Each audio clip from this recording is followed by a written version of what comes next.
영야 레슨 세 번째, 시기심 죽이기라는 제목으로 이렇게 말씀을 함께 나누기로 합니다. 한국에 유명한 축구 선수들이 많이 있습니다. 처음 떠오르시는 분 있나요? 차범근 선수죠, 그죠? 그리고 그 다음으로는요, 박지성이죠. 근데 이 두 사람은 이미 은퇴를 했습니다. 그런데 현역으로 지금 뛰고 있는 선수가 있습니다. 영국의 프리미어 리그 EPL이라고 그러죠. 거기서 토트넘에서 뛰고 있는데요. 아시아 선수로서 유일하게 주장입니다. 그리고 며칠 전에 유로파 리그에서 우승해가지고 신문에 대문짝 나게 나서 많은 사람들에게 기쁨을 주고 있습니다. 그리고 이 선수는 2021년부터 2022년까지 EPL에서 득점왕을 했습니다. 25골. 근데 페널티 골이 하나도 없어요. 굉장히 대단한 것이죠. 23골이네요. 예. 누구일까요? 바로 이 선수입니다. 손흥민 선수죠. 손흥민. 손흥민 선수인데요. 이 손흥민 선수가 그의 길이 처음부터 이렇게 화려하지 않았다는 것이죠. 그가 EPL에 처음 갔을 때는요, 일부 언론들과 팬들이 굉장히 비난을 했습니다. 프리미어 리그에 왜 아시안 선수가 온 거야? 너는 마케팅용이야.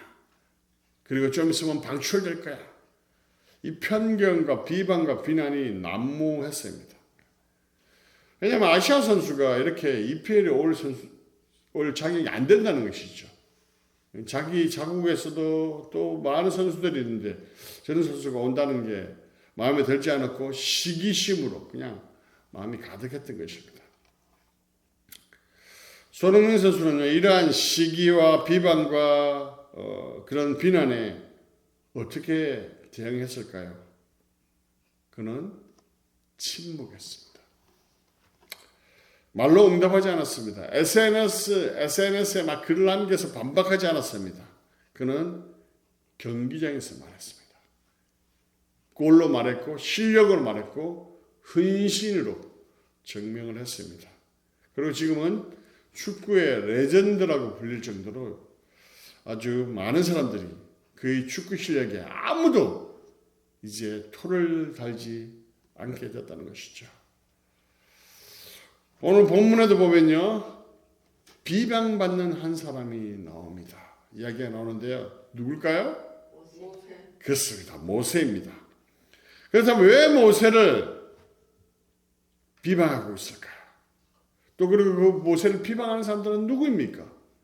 그리고 이 모세를 비방할 때 이 모세가 어떻게 반응하고 있죠?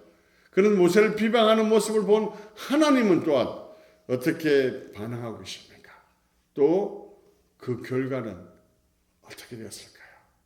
이 질문들을 가지고 오늘 본문을 살펴보려고 합니다. 한번 살펴보겠는데요. 1절 한번 볼까요? 같이 읽겠습니다. 시작! 모세가 구수의자를 체했더니 그 구수의자를 체였으므로 미리암과 아론이 모세를 비방하니라. 누가 비방했다고요? 미리암과 아론이 모세를 비방했다는 거예요. 그러면 이 미리암과 아론은 누굽니까? 동생과 누이. 모세의 누나하고 형이죠. 그죠? 가장 가까운 관계에 있는 사람이라는 거예요.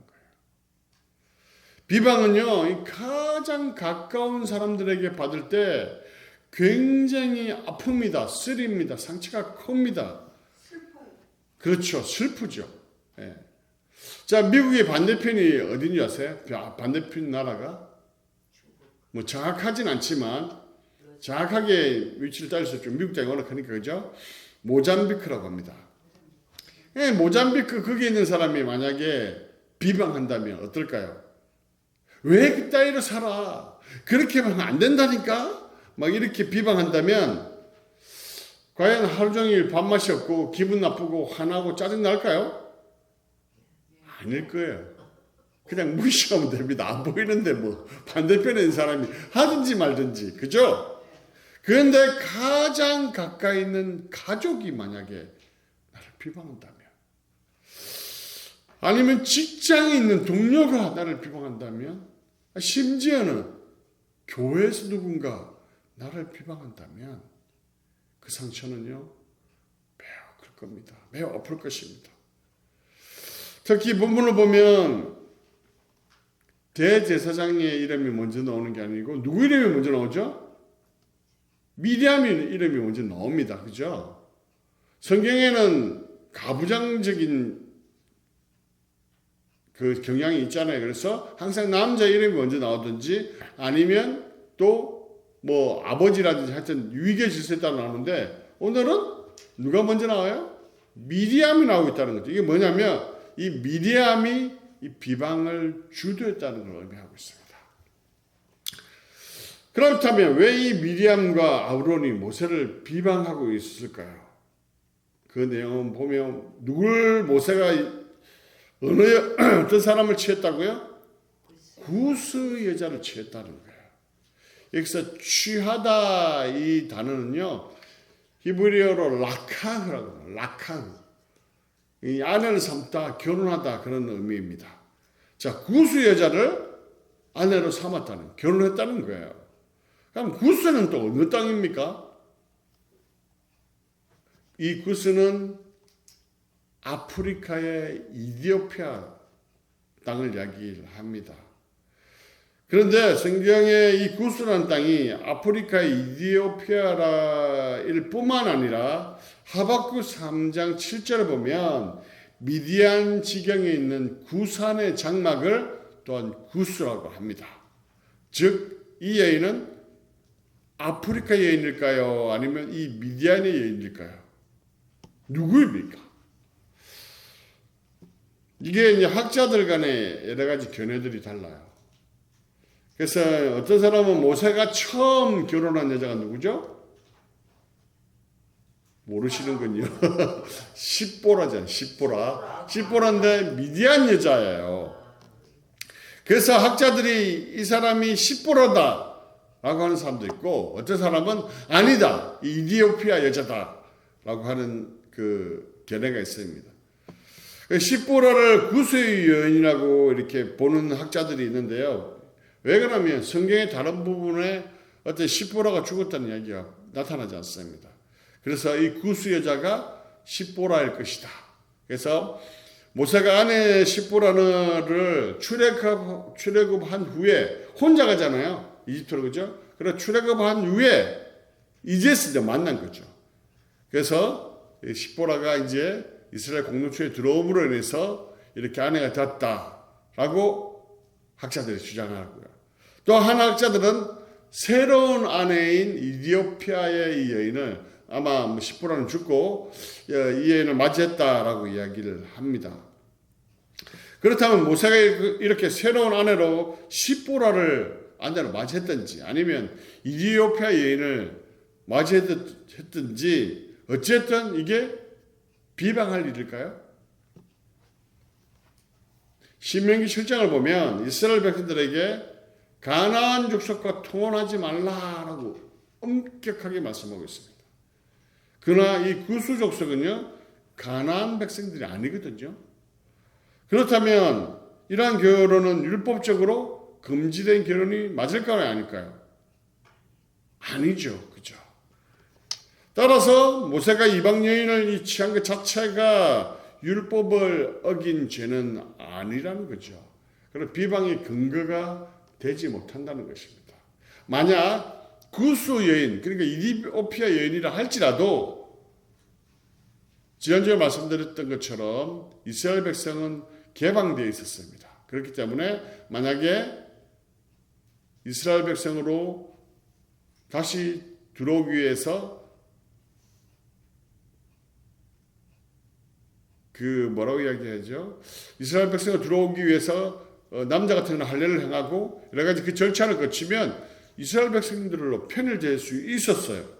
그렇기 때문에 이렇게 출애굽할 때 함께했던 이 여인들도 언약의 백성으로 모세의 둘째 아내가 되는 데는 전혀 문제가 없었다는 것입니다.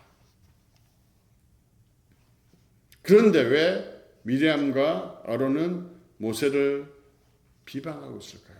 특별히 미리암이 주도를 했는데 추측하자면 미리암이 모세의 유일한 누나잖아요. 아마 그 모세의 누나의 자리를 위협받았을지도 모르겠습니다. 저에게도 누나가 있는데 누나하고도 많은 이야기를 하거든요. 근데 갑자기 연락을 잘 안 하면 삐져요. 왜 요즘 관심이 없냐고. 아마 그랬을 수 있을 것입니다. 모세가 아내가 생기자 누나인 미리암과의 관계가 소홀해졌을 가능성이 있다는 것이죠. 그리고 그래서 어쨌든 이방 여인과 결혼을 빌미로 미리암과 아론은 모세를 비방하고 대적했다는 것입니다.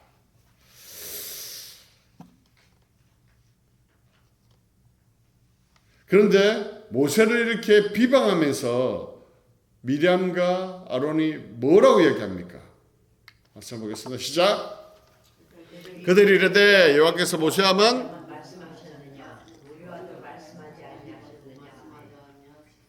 이 무슨 말일까요? 이 말을 잘 보면요, 이 말씀에 어떤 감정이 깔려 있는 것을 볼 수 있어요. 비방한 진짜 목적이 드러나고 있다는 거죠. 뭘까요?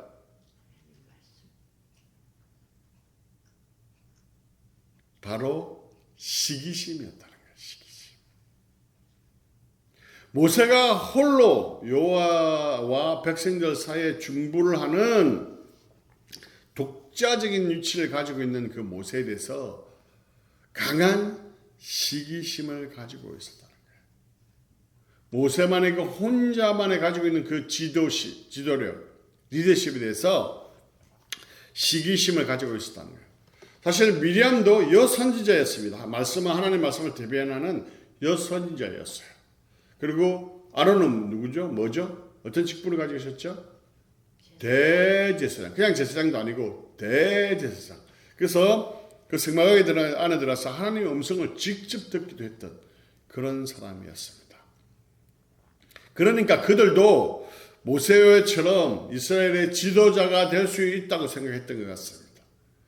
그러나 하나님께서요, 그 아론과 미리암에게 모세와 같은 지도력을 허락하지는 않으셨다는 거예요. 말씀 한번 잠깐 읽어볼까요? 같이 읽겠습니다. 출애굽기 4장 10절인데 시작. 그 아들을 대신하여 백성에게 말할 것이니 그는 내 입을 대신할 것이요 너는, 이게 모세입니다. 너는 그에게, 아론에게 뭐같이 된다? 하나님같이 되리라. 모세의 그 리더십에, 지도력에 이 아론이 따라올 수 없다는 거예요. 그럼에도 이 아론과 미리암은 인간적인 교만으로 모세를 비방하고 시기했다는 거예요. 그런데다가 모세의 그 권위에 도전했다는 것입니다. 더 큰 문제는요, 잘 보시면 모세에 대해서 비방할 때 모세에게 직접 이야기하지 않았습니다. 잘 표현을 보시면 여호와께서 너에게 말씀하시느냐 이래야 되죠. 원래 모세에게 이야기한다면. 그런데 여호와께서 모세에만 말씀하셨느냐 하면서 뒤에 있는 백성들을 염두에 뒀다는 거예요. 그 말이 뭐야? 모세의 지도권에 도전하는 반대 세력을 은근히 형성했다는 것이죠.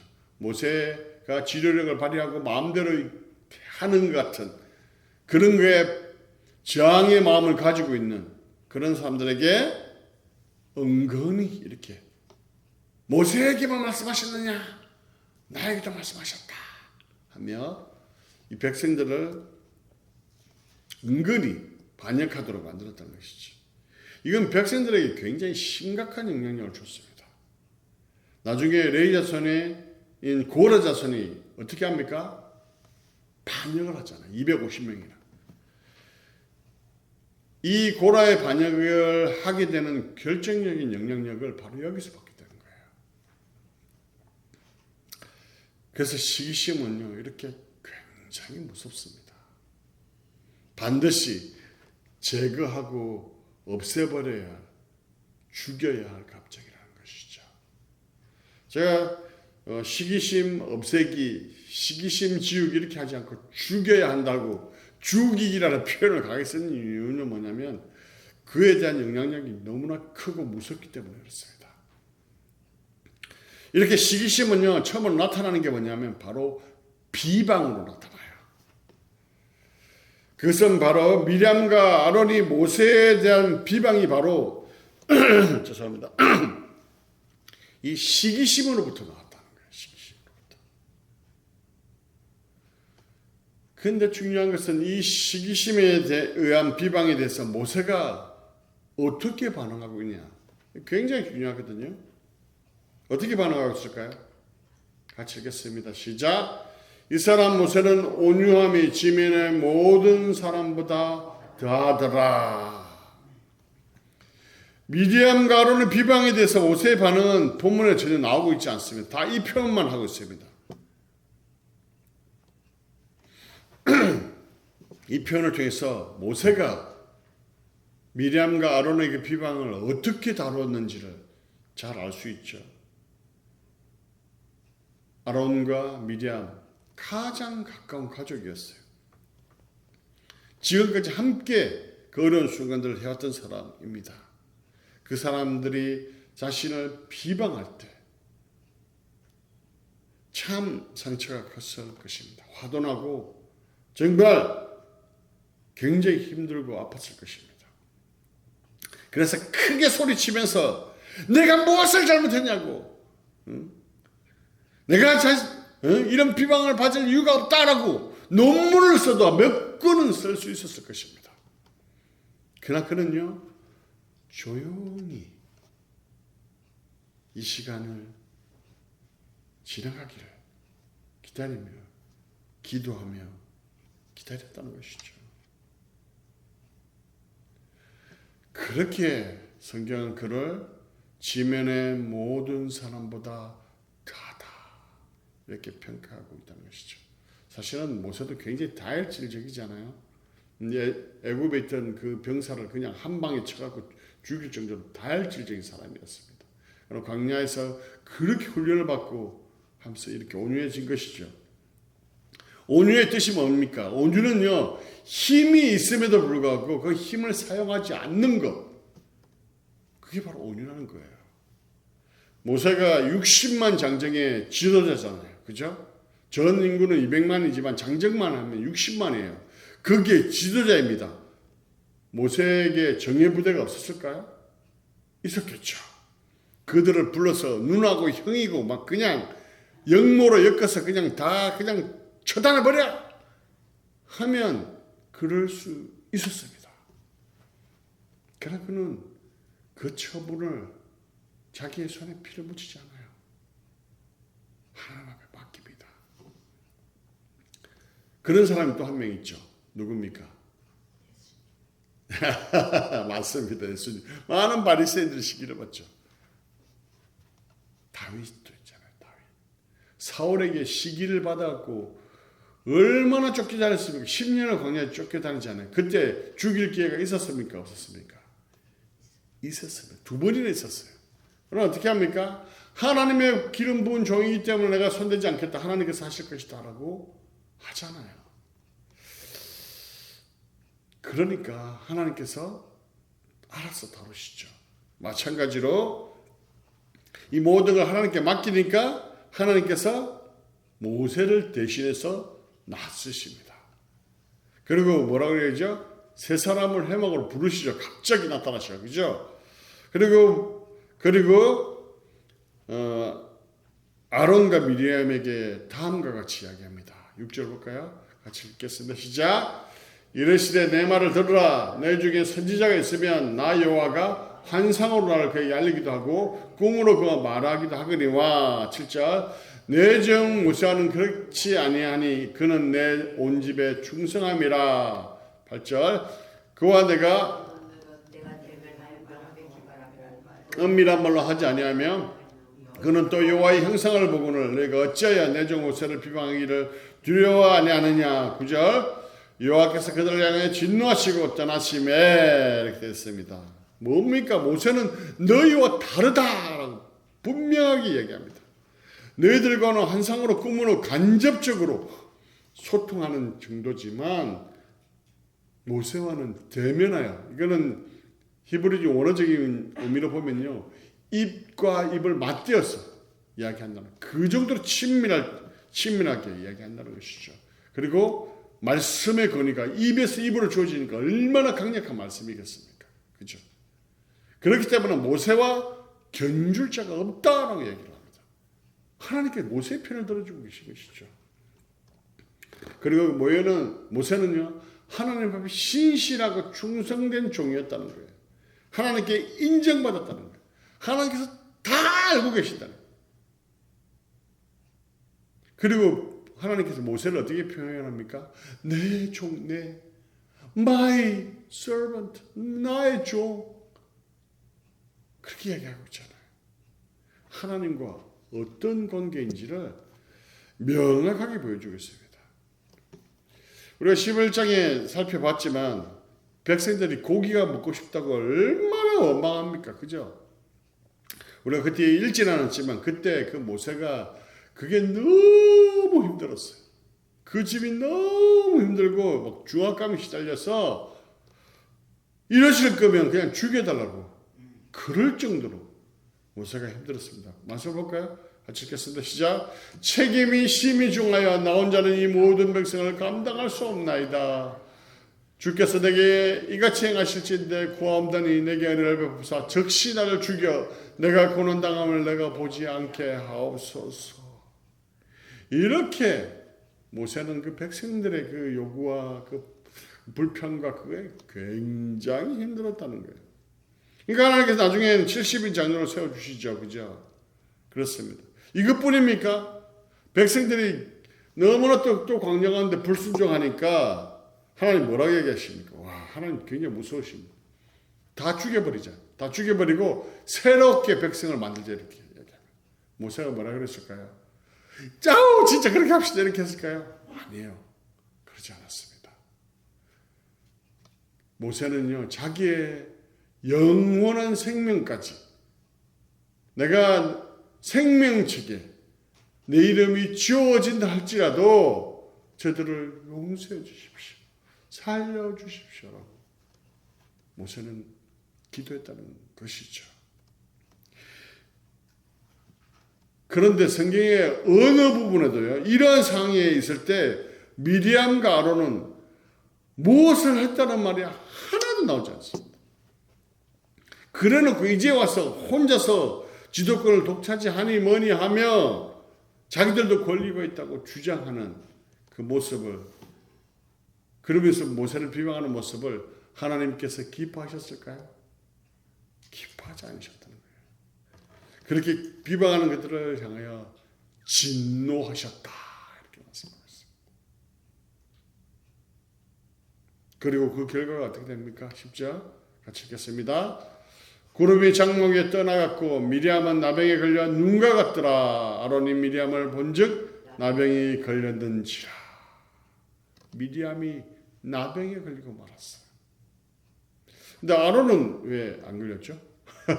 그런 질문이 있을 수 있는데 아론은 대제사장이잖아. 아론까지 나병에 걸리면 제사를 누가 지내요? 지낼 사람이 없잖아요.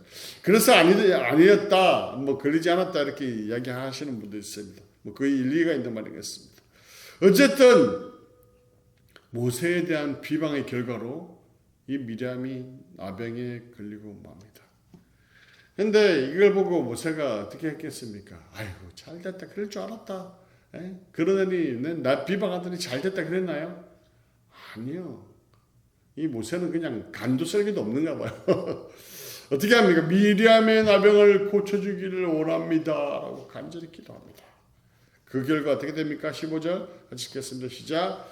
이에 미리암이 시장 밖에 이래 동안 갇혀 있었고 백성은 그를 다시 들어오게 하기까지 행진하지 아니하다가 이렇게 되어 있습니다. 미리암이 하나님 은혜로 진영 밖에 7일 동안 머물도록 만들었다는 것이죠. 그런데 여기서 중요한 표현 말씀이 또 하나 되어 있습니다. 그게 뭡니까? 미리암이 나병으로 진영 밖에 7일 있는 동안 백성들이 뭐였다고요? 행진하지 못했다 이야기를 하고 있습니다. 이 가나안 땅을 향해서 열심히 달려가야 되는데 7일이라는 시간이 이것으로 인해서 지체되었다는 것입니다. 미리암과 아론의 그 시기심은요, 단순한 개인적인 문제로 끝나지 않았습니다. 공동체 전체가 전진하지 못하고 그 자리에 멈췄어야 하는 그런 고통을 겪었다는 것이죠. 이것이 바로 우리가 시기심을 광야 가운데 죽여야 하는 이유라는 것이죠. 우리가 시기심을 죽이지 못하면요, 하나님께서 기뻐하지 않았습니다. 성경의 표현대로 진노하십니다. 그리고 공동체는 분열될 것이고 전진하지 못하고 지체할 수밖에 없다는 거예요. 그렇기 때문에 우리는 광야 가운데 이 시기심을 죽이는 훈련들을 해나가야 한다는 것입니다. 말씀의 결론을 드릴게요. 광야 가운데 미리암과 아론은요, 모세의 지도력에 대해서 굉장한 시기심을 느낍니다. 그래서 구수 여인을 취했다는 그 이야기를 듣고 비방하기 시작했습니다. 그리고 하나님께서 모세에게 주신 그 권위까지 부정하며 대적합니다. 그 결과 하나님께서 진노하시죠. 미리암은 7일 동안 집 밖에 있었고 백성들은 더 이상 전진하지 못하고 멈춰 있어야 했습니다. 광야라는 환경이 있게 되면요, 감정적으로 또 마음적으로 굉장히 나약해지기 쉽습니다. 광야는요, 부족함의 장소잖아요. 음식도 없습니다. 물도 없습니다. 안전하지 않습니다. 인정도 없습니다. 방향도 없습니다. 다 부족합니다. 그때 사람은 본능적으로 뭘 하냐면 비교를 하게 돼요. 나는 없는데 저 사람은 왜 있지? 왜 나는 안 주시는 거야? 이런 비교를 하게 된다는 것이죠. 그 비교는 곧 뭐로 연결돼요? 시기심으로 연결된다는 것이죠. 또한 이 광야는요, 불확실성과 통제 불가능한 상황이기 때문에 심리적으로 불안합니다. 그래서 광야는 앞이 보이지 않고 자기 뜻대로 되지 않아요. 이러한 불안 상황에 있으면 다른 사람의 그 안정, 다른 사람의 성공, 다른 사람의 그 인정을 볼 때 부러움이 생기고요, 분노가 생기고요, 질투가 생기고 시기심이 생긴다는 것입니다. 또한 이 광야 가운데 이 정체성에 대한 의미가 혼란을 가져오게 되고 시기심으로 비틀어진다는 거예요. 광야는 내가 누구인지, 내가 왜 여기 있지, 내가 왜 일하고 있지, 무엇을 위해 살지, 이런 것들이 불분명해지는 그런 구간입니다. 내 가치를 느끼지 못하고 타인의 가치가 부당해 보이고 인정받는 사람들을 보면 불공평하게 느껴지고, 이때 바로 시기심의 마음이 나온다는 것이죠. 이러한 시기심은요, 오늘을 살아가는 우리에게도 마찬가지입니다. 광야의 길을 걸어가는, 광야의 인생길을 걸어가는 우리에게도 이 시기심의 문제는 언제나 우리를 도전하고 우리를 흔들어 놓고 우리를 넘어지게 한다는 것이죠. 그렇게 이 광야를 걸어가면서 반드시 이 시기심을 죽이는 훈련을 해야 할 것입니다. 그렇게 이 시기심을 죽이는 방법은 뭐냐면 바로 하나님 앞에 내가 어떠한 존재인 걸 아는 거예요. 사람들의 평가가 중요하지 않습니다. 사람들과 비교할 필요 없습니다. 하나님께서 나를 가장 사랑하시고 나를 기뻐하시고 나의 그 모습 그대로 인정하신다는 그 정체성감이 있을 때 시기할 게 뭐가 있어요? 비방할 게 뭐가 있어요? 하나님께서 나를 이렇게 기뻐하시는데, 그것을 기억하면서, 그것을 기억하고 그것을 계속 유지하는 방법이 뭔지 아십니까? 바로 제가 계속해서 올해 주제에 말씀드린 말씀과 동행인 거예요. 말씀을 묵상하고 기도하고